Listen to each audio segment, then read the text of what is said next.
Një ditë i vjen engjëlli i vdekjes Ibrahimit a.s. profetit dashur të Allahu xhalleshanu.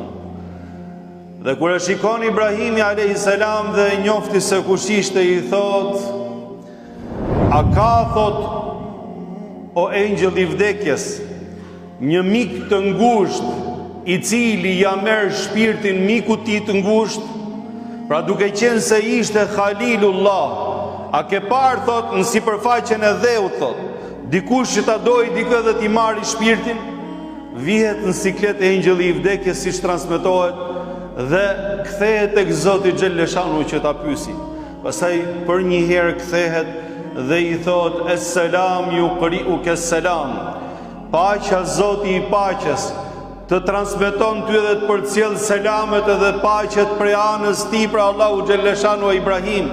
Dhe më tha, thuj Ibrahimit a.s. a ka ndonjë mik të ngushtë që nuk e dëshiron takimin me mikun e tij të ngushtë dhe të zemrës? Subhanallah. Pra nëse është vdekja momenti që njeriu duhet ndahet nga kjo botë me taku Zotin e tij, elhamdulillah, pra për gjithçka që vjen prej Allahu xhalleshanuhu.